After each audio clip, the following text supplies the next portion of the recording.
Mwandiki wetu wa Nteto Nwe Boniface Mwongera na rithironkanĩtie na akari muciini wa Nairobi akienda kumenya uge wao ukonie ngucanio cia utongoria iri kuonekana kaunti-ini ya Meru. Marenge mariuga gavana Kawira Mwangaza atina umbani bururu wa gutongoria kaunti ino makiugaga wira uria aicie muno ni kuringa gicari na isangasa.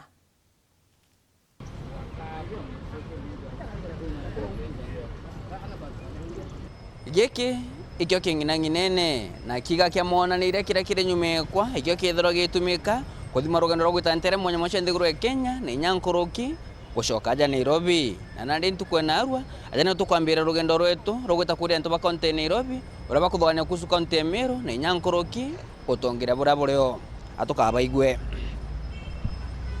So aswa naona siasa ya Meru tangia uchaguzi ulipofanyika kumekuwa na mgogoro kati ya MCS na gavana. But nikiangalia sana naona kidogo gavana ni kama ako na makosa, kwa maana ni kama ako na kiburi fulani. Kwa maana unachua ukichaguliwa na wewe ni gavana na MCS ni watu mnafaa kufanya kazi kwa pamoja. Na unafaa kusikiza matakwa yao na wao wakusikize wewe. Lakini ikiwa wewe hutaki wasikiza kabisa, unataka kufanya mambo yako kitumia kifua, ukiona kwamba maoni yao hayafai, sasa wewe unachiona ni bosi sana, na wao unachua wako na jukumu lao la kutekeleza kama MCS. Nafikiri hiyo gavana si mara ya kwanza. Wakileta mswada kwa Senate itakuwa mara ya pili. Mara ya kwanza alionywa, kaambiwa usirudie. Si ndio? So ukileta mara ya pili hana bahati hapo. Waje tu atolewe. Juu round ya kwanza aliponea, hii ni ya pili. Nikikumbuka vizuri. So hii ni ya pili. Wacha atolewa, achie Faisal wake afanye kazi. Na pia gavana ambaye yuko aliponea kisu mara ya kwanza juu watu walifili kana kwamba ni mama na ananyanyaswa, na Mungu akamuonekania akapata chance ya pili. Lakini ukiona lisemwalo lipo na kama alipo laja, na kama kitu ni mbaya ni mbaya. Hao watu wote ambao wako against mama si wenda wazimu, lazima kuna sababu ile sababu maalum ambayo inachangia wao kuona kwa kwamba mama anafaa aende nyumbani. Na uongozi hii inji tulisema uongozi ukipatiwa, ukipewa perform. Mimi kivyangu naona ni kisiasa. Kupandingeni kupiga mtu vita. Pengine unajua mtu anasakuwa anafanya kazi kwa njia mzuri, anafanya kazi yake kwa njia mzuri, lakini ule mwingine naye anaona mbaya. Sasa ni kisiasa kwa kumpiga vita atoke pale.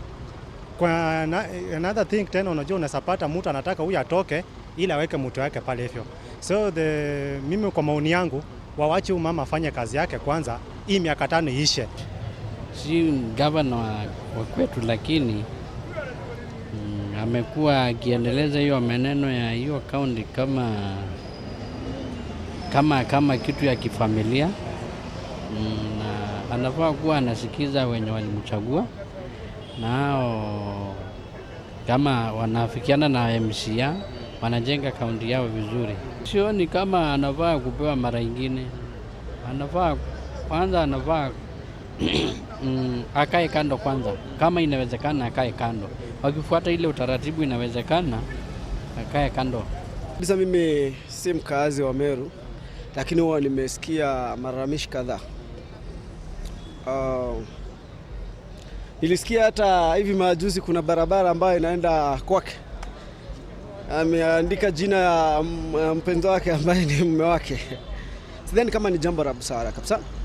Na kiukweli kama wakazi na MCA ndio wanasimamia wakazi wa hiyo maeneo, wanaona kwamba kuna vikwazo ama kuna sababu tosha za kumuoa ama kumng'atua mamlakani, naona nima wafanye hivyo.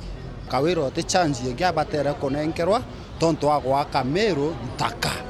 Abatu tote tayari kuendelea eto akaira ntaka tukiura gwato atarire muntu kariatia Kawira te kuonerwa Kawira ena oikumia bonene muno kwa kwithira nombire example nyako sinda arume bara sinda nagabo kintu kiambere te kuonerwa kure aria kirengetie imatharau na kire kamenya mwekuru ari nja no kubangania mantu no tikia kubangania aria bara ajokia thani ajokia giciko ati umeana kire bionde ari abio thani agekaga rungu rwai rometha Mumeru tewe aria una mwekuru Mumeru mutongeria thera na thuri aria apatere kuthea kwatithanagia Ameru bonde tonto mwekuru no gwatithania antu. Tumejaribu kuangalia uongozi huyo gavana wa Meru, lakini hatujapata kama anafanya vitu jinsi inavyostahili. So tungeonelea kuwa heri angetoka mwingine pia apate kuingia, tuone kama yeye pia atazingatia kanuni zenye alikuwa amesema. Maana hapo awali vitu zenye alikuwa ameahidi si hizo zenye anatekeleza. So si kwa ni juu ni mwanamke. Ikiwa hata Ruto, hata nani, anybody in 47 counties or in upper government, they should be given the mandate for 5 years. If they cannot provide or do what they promised the people, the second election, we put them out. Kawira Mwangaza ngwetekia na second chance already, na ngwetekia ukahewa second chance no karemwe second chance antu yo batere goyokia another directive, maybe bakaonge chance bakonethera no perform better more of, yeah. So according to me, she must and she should go.